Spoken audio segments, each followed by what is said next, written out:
Guys বাসার মধ্যে হাত দিতে অনেক সময় ভয় লাগে, অন্য কিছু থাকতে পারে। এই যে আমার হাতটা দেখলে বুঝবেন, কারণ আমার এখানে কোনো লোক নেই, আমি একা আছি।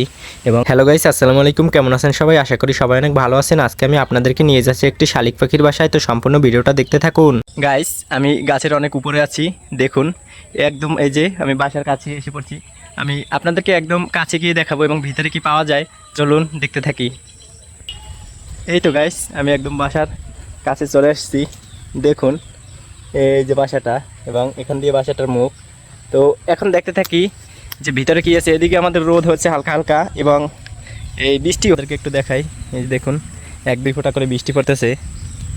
এই যে আমার হাতটা দেখলে বুঝবেন বৃষ্টিও পড়তেছে। তো আমি তাড়াতাড়ি বাসাটা দেখে তারপর এখান থেকে চলে যাব। তো চলুন গাইস, বাসার মধ্যে হাত দিতে অনেক সময় ভয় লাগে, অন্য কিছু থাকতে পারে, এজন্য সবসময় বাসার মধ্যে হাত দেওয়া ঠিক না।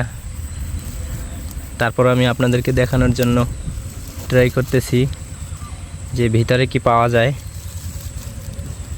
গাইস এই পাখিগুলো এমনভাবে বাসা বাঁধে, এর মুখ খুব তাড়াতাড়ি বা সহজে খুঁজে পাওয়া যায় না।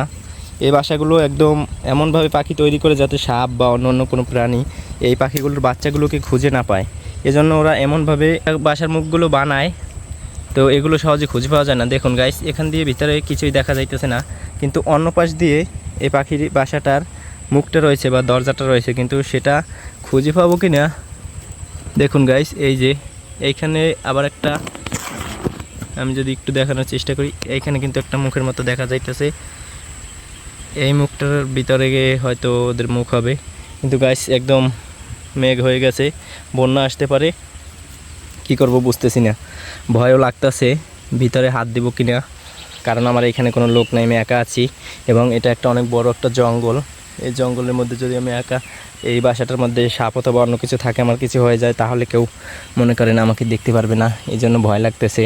সাথে লোক নিয়ে আসবো, তখন আবার এই বাসার মধ্যে উঠবো।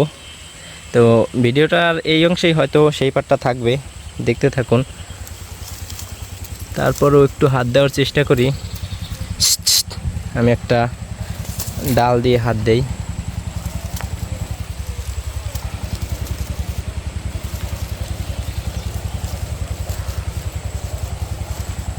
বাসাটা ভাঙা যাবে না গাইস কিছুতেই, কারণ বাসার মধ্যে ডিম থাকতে পারে এই বৃষ্টিতে, তাহলে ভেঙে যাবে বা এই ভিজে যাবে, বাচ্চাগুলো নষ্ট হয়ে যেতে পারে।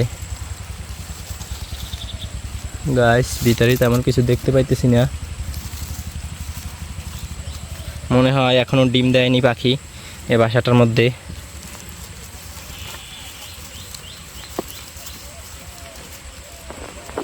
না গাইস এটার মধ্যে তেমন কিছু দেখতে পাইতেছি না, আশা করি খুব শীঘ্রই ডিম দেবে, তখন আবার এসে আপনাদেরকে দেখানোর চেষ্টা করব। তো এখন বাসাটা এইভাবে দেখে আমি চলে যাব। ওই যে ওদিকে পাখিগুলো ডাকতেছিল, হয়তো এখানেই আছে, আমি তাড়াতাড়ি এখান থেকে চলে যাব। আর গাইস আপনাদের বাড়ির পাশেও যদি এরকম বাসা থাকে তাহলে অবশ্যই কমেন্ট করে জানাবেন, আর কখনও এরকম পাখিদেরকে ক্ষতি করবেন না, বা আমি কখনোই ক্ষতি করি না, এভাবে আপনাদেরকে দেখিয়ে তারপর আবার চলে যাই।